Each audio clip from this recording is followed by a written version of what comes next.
This is Kolkata TV's podcast news. আপনারা শুনছেন পডকা। Dollar থেকে মুখ ফেরালেন কড়া শাস্তি, ভারত সহ ব্রিক্সকে চরম হুমকি ট্রাম্পের। আমি শুভাঙ্গী, শুনুন বিস্তারিত। ক্ষমতা ফিরে পেয়ে সমর্থে ধারণ করেছেন নবনির্বাচিত মার্কিন প্রেসিডেন্ট ডোনাল্ড ট্রাম্প। এবার মার্কিন ডলার ব্যবহার নিয়ে ব্রিক্স গোষ্ঠীভুক্ত দেশগুলিকে খোলাখুলি চ্যালেঞ্জ জানালেন ট্রাম্প। শনিবার ট্রাম্প ব্রিক্স গোষ্ঠীভুক্ত দেশগুলির দিকে কড়া হুঁশিয়ারি দিয়ে বলেছেন, ডলার থেকে মুখ ফিরিয়ে নিলে কড়া শাস্তির মুখে পড়তে হবে। ডলারের পরিবর্তে অন্য কোনো মুদ্রা চালু করা যাবে না।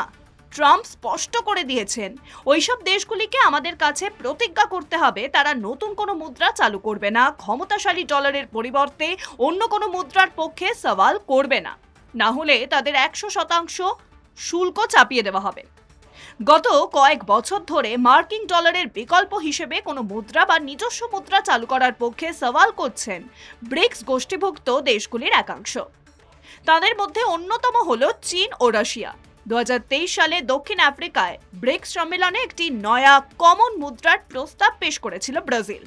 ভারত অবশ্য সেই প্রস্তাবে সায় দেয়নি, বরং ব্রিক্সের অন্যতম গুরুত্বপূর্ণ স্তম্ভ ভারত স্পষ্টভাবে জানিয়ে দিয়েছিল যে লেনদেনের মাধ্যম হিসেবে মার্কিন ডলারকে বাদ দেওয়ার পক্ষপাতী নয় তারা। 2009 সালে তৈরি হয়েছে ব্রিক্স।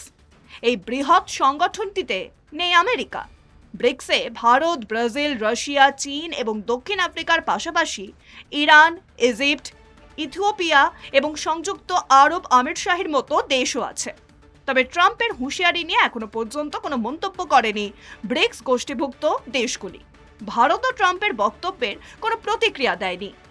শুনুন পডকা, রাত দিন 7 দিন।